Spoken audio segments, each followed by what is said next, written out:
Legislatures in Florida and Indiana have formally banned the operation of CBDCs, central bank digital currencies.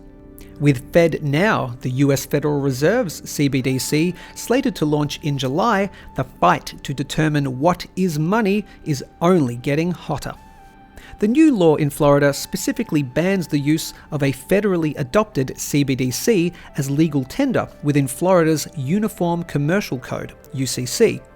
The law establishes protections against a global central currency by prohibiting any CBDC issued by a foreign nation or a sanctioned central bank.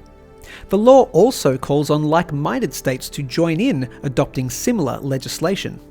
Florida has been joined by not only Indiana, which has now passed similar legislation, but also Louisiana, Alabama, Texas, and North Dakota, who have all drafted bills against CBDCs. As covered previously, a growing coalition of states have reintroduced gold and silver as legal tender. See that article linked below. When the concept of money becomes muddied beyond recognition, gold and silver always rise back to the top as a way out.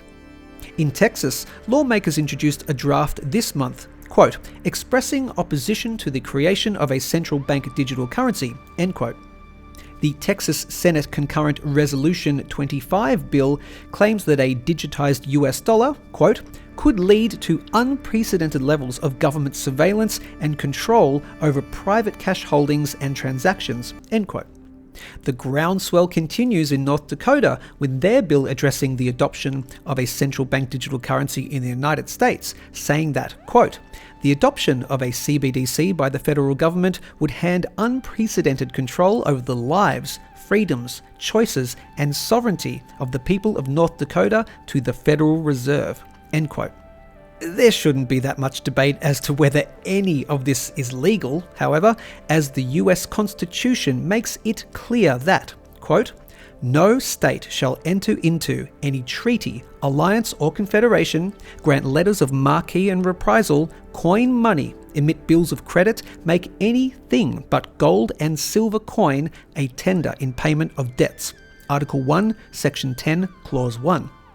So far, only 11 countries have launched a CBDC. As we covered in Nigeria's case, many of these government currencies are failing and being rejected by their citizens. While new functioning systems are light on the ground to date, many other nations are researching and trialling the technology, with China's digital yuan leading the pack.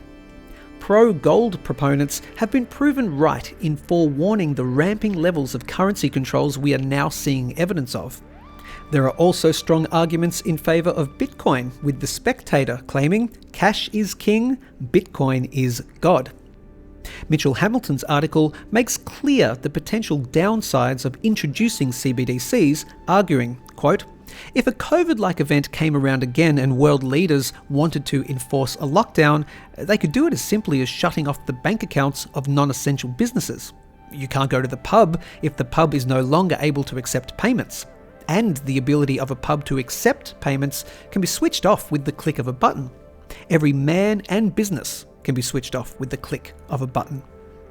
We certainly hope it doesn't get to that, but as they say, hope for the best, prepare for the worst. Thanks for watching. Please like, share, and subscribe, and balance your wealth at ainsliebullion.com.au.